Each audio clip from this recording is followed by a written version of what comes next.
मीराबाई। तो कहते हैं कि मीराबाई तभी से माधुर्य प्रेम या दाम्पत्य प्रेम भाव से कृष्ण जी की पूजा करती थी।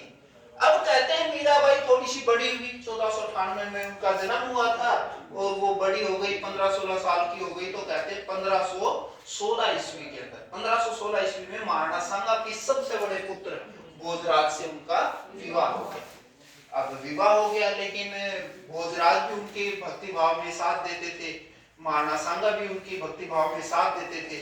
लेकिन क्या एक घटना, बड़ी दुर्घटना घटती है मीराबाई के साथ कि 1517 ईस्वी में महाराणा सांगा और इब्राहिम लोदी की सेना के बीच में एक युद्ध होता है जिसका नाम है खातौली का युद्ध। खातौली के युद्ध का नेतृत्व भोजराज ने किया था और कहते हैं युद्ध करते हुए वो वीर गति को प्राप्त हो गए। तो एक ही वर्ष में, विवाह के एक ही वर्ष के अंदर मीराबाई विधवा हो गई थी। अब उनका मन जो था सांसारिक मोह माया से उचट गया और वो अपना अधिकतर समय, अधिकतर क्या पूरा समय ही कृष्ण जी की भक्ति में देने लगी।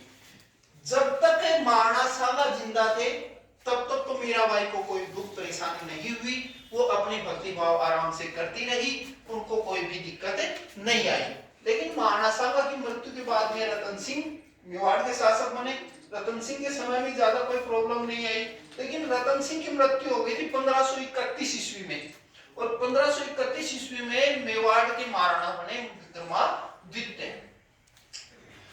विक्रमादित्य जब महाराणा बने तो उनको मीराबाई की सत्संग पसंद नहीं थी और उन्होंने मीराबाई को सत्संग छोड़ने के लिए कई बार कहा, लेकिन मीराबाई नहीं मानी। उन्होंने अनेक तरीके से दबाव बनाया, लेकिन मीराबाई नहीं मानी। उन्होंने मीराबाई को मारने का कई बार प्रयास भी किया। आप लोगों ने पढ़ा भी होगा, पहले मीराबाई की हिंदी के अंदर पुस्तक भी चलती थी, उसमें मीराबाई को मारने के लिए एक बार फूलों के अंदर सांप भेजा, है ना, और मीराबाई को मारने के लिए एक बार जहर का प्याला भेजा, लेकिन मीराबाई किसी न किसी तरीके से बच गई। अब इन परेशानियों से परेशान होकर के, इन घटनाओं से परेशान होकर के मीराबाई मेवाड़ छोड़ लेती हैं और वो वृंदावन चली जाती हैं। वृंदावन जाते हुए वो चैतन्य महाप्रभु के शिष्य, चैतन्य महाप्रभु भी कृष्ण भक्त थे और उनके शिष्य थे, उनकी शिष्य बन जाती हैं, उनसे संन्यास ग्रहण करने की दीक्षा लेती हैं।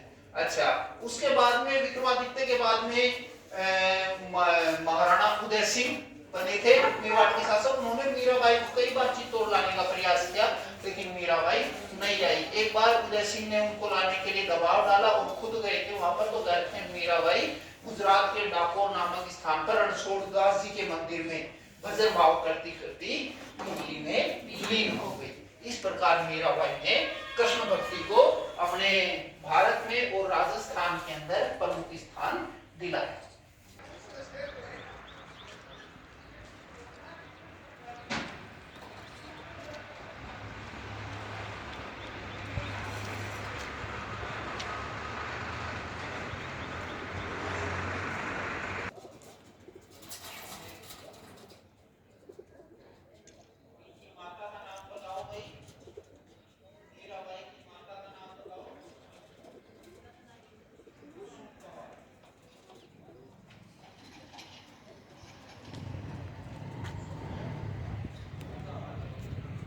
की भक्ति का स्वरूप भगवान कृष्ण की शिष्यों ने रघुजी भोसले के नेतृत्व में